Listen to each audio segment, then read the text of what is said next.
এবং মায়ের দোয়ার বদলতে আল্লাহ ইমাম বুখারী রাদিয়াল্লাহু তাআলা আনহুকে এমন জ্ঞান দান করেন যে তার লেখা হাদিস গ্রন্থ বুখারী শরীফকে বিশুদ্ধতার দিক দিয়ে কোরআনের পরেই স্থান দেন, অর্থাৎ বিশুদ্ধতার দিক দিয়ে কোরআনের পরেই বুখারী শরীফের স্থান। আর মায়ের দোয়ার বদলতে ইমাম বুখারী হয়ে গেলেন সকল হাদিসবাদীদের ইমাম নেতা। তাই আসসালামু আলাইকুম দর্শক মণ্ডলী, আশা করি সকলেই ভালো আছেন। শিক্ষণীয় ঘটনা। এক সম্ভ্রান্ত নারী বিয়ে হলো ইসমাইল নামে একজন পরহেজগার আল্লাহওয়ালা এবং বড় আলেমের সাথে। তিনি ছিলেন হজরত ইমাম মালিক রাদিয়াল্লাহু তাআলা আনহুর এর অন্যতম একজন শিষ্য।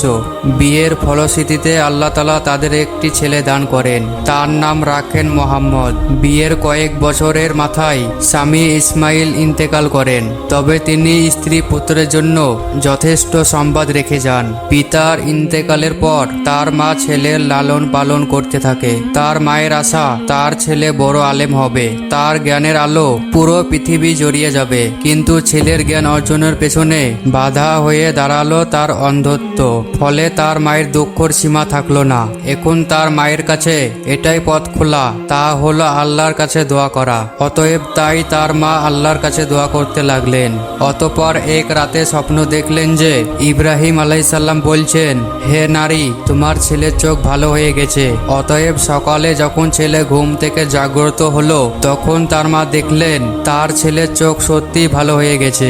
প্রিয় দর্শক, আপনারা কি জানেন এ দোয়া প্রার্থনাকারিণী মা কে ছিলেন? তিনি ছিলেন হজরত বুখারী রাদিয়াল্লাহু তাআলা আনহু এর মাতা। আল্লাহ তাআলা ইমাম বুখারী রাদিয়াল্লাহু তাআলা আনহুর এর মায়ের দোয়াই বদলতে তার অন্ধ দূর করে দেন, এবং মায়ের দোয়ার বদলতে আল্লাহ ইমাম বুখারী রাদিয়াল্লাহু তাআলা আনহুকে এমন জ্ঞান দান করেন যে তার লেখা হাদিস গ্রন্থ বুখারী শরীফকে বিশুদ্ধতার দিক দিয়ে কোরআনের পরেই স্থান দেন, অর্থাৎ বিশুদ্ধতার দিক দিয়ে কোরআনের পরেই বুখারী শরীফের স্থান।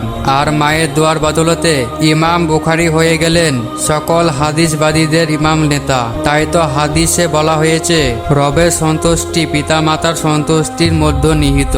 আল্লাহ তাআলা আমাদের পিতামাতাকে জান্নাতুল ফেরদাউস দান করুন, আর যাদের পিতামাতা বেঁচে আছে তাদের বেশি বেশি খিদমত করা তৌফিক দান করুন।